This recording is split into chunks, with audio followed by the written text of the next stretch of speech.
Business ક્યારથી શરૂ થયું એવું પૂછવા માંગો છો તમે? હા, આમ તો હું કહું ને તો મારા બિઝનેસની શરૂઆત હું બીજા ધોરણમાં હતી ને ત્યારથી થઈ ગયો હતો. મમ્મી પણ બિઝનેસ કરે, પપ્પા પણ બિઝનેસ કરે, બધા બિઝનેસ કરે. એટલે મમ્મીનો જે બિઝનેસ હતો ને એ એવું કે ને કે અભિમન્યુની જેમ મને ગર્ભમાંથી જ મળ્યો હતો. એટલે મમ્મીની સાથે સાથે હું પણ ક્લાયન્ટને ટ્રીટમેન્ટ ને એવું આપતી હતી. ત્યાર પછી હું 4th સ્ટાન્ડર્ડમાં સ્કૂલમાં હતી ને ત્યારે હું મોતીની માળા બનાવતી હતી. એનો બિઝનેસ શરૂ કર્યો. એટલે પેલું ઓર્નામેન્ટ્સ, બ્રેસલેટ ને એવું એ શરૂ હતો લગભગ 8મા સુધી મને યાદ છે.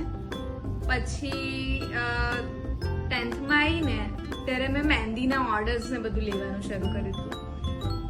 પછી 11th 12thમાં થોડું ઘણું બેઝિક જે બી ઓર્ડર્સ મળે એ લેતી હતી મહેંદીના. ને પછી બ્રેસલેટ બનાવવાનું ને એ વખતે ઓછું થયું હતું, મહેંદીના ને એવા ઓર્ડર્સ લેતી જાઉં. પછી ધીરે ધીરે આમ પોતાની સ્કિલ ડેવલપ થાય. પછી હું બહાર ભણવા ગઈ. ત્યાર પછી મેં એક કોર્સ કર્યો અને એના પછી એ રિલેટેડ ઓર્ડર્સ લેવા માંડી, ઇવેન્ટ્સના ઓર્ડર્સ ને બધા. એટલે બિઝનેસની જર્ની અને આ બધી વસ્તુ તો છે ને બાળપણથી જ મળેલી છે. અને પછી જે બહાર ભણવા ગઈ ને ત્યારે લાઈક કંઈક વસ્તુ જે મારા રૂટીનની મિસિંગ હતી એ બધું માઇન્ડમાં રિકોલ થતું હતું ને એવી રીતના.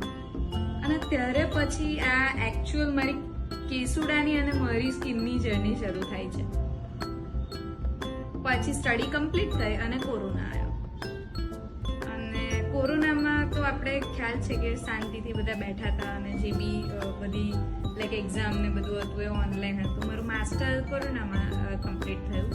પણ એ ડ્યુરેશનમાં મને આ કેસુડા વિશે બધું ખ્યાલ કે હું નાની હતી ને તો મારો ટોન ચેન્જ કરવા માટે મમ્મી મને ઓલવેઝ કેસુડાના પાણીથી નવડાવે. પણ પેલું બહાર ભણવા ગયા એટલે એ બધું મેન્ટેન નહોતું થઈ શકતું.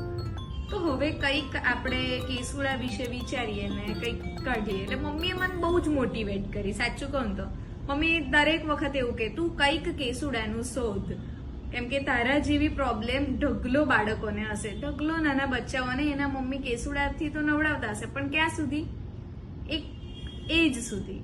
જ્યારે બાળકો નાના હશે ત્યારે મમ્મી તો કેર કરે છે, પણ મોટા થયા પછી આ સિચ્યુએશન એમને પૂરી નહીં થઈ હોય એવું નહીં. એ લોકો કેસુડાને તો મિસ કરતા જ હશે.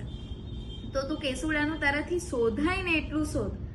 પછી મેં કેસુડાનો સૂપ બનાવ્યો. અને સૂપ બનાવ્યો ને ત્યારે આજના દિવસથી બી મમ્મી મને એવું જ કહે છે, હજુ તું કંઈ કેસુડાની જેલ શોધ, કેસુડાનું કંઈક બીજી વસ્તુ શોધ. એટલે આ બધી જે વસ્તુ એમ સંશોધનનું વાત કરું ને તો મમ્મીનું બહુ જ સપોર્ટ રહ્યો. અને મમ્મીની અંદર નાનીથી અને મારા દાદીથી આવ્યું હશે કે એમની સાથે રહે અને એવી રીતના. તો કેસુડાની શરૂઆત આ રીતના થઈ. અને પછી તો આપ સૌ જાણો જ છો કે કેસુડો એ મારી સ્કિનનો પ્રેમ નહીં પણ તમારા બધાની સ્કિનનો પ્રેમ થઈ જ ગયો છે. અને હવે આપણે કેસુડાનું શેમ્પુ લોન્ચ કરવા જઈ રહ્યા છે. તો આ જે કેસુડાનું જ્યારે શેમ્પુ લોન્ચ થયું ને ત્યારે મમ્મી બહુ ખુશ થઈ ગયા.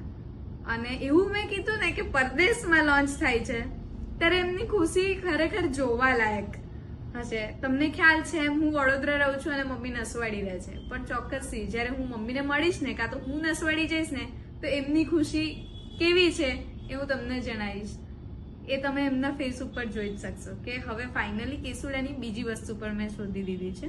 અને રિસર્ચ તો હજુ શરૂ જ છે, નવું ને નવું કંઈક ને કંઈક.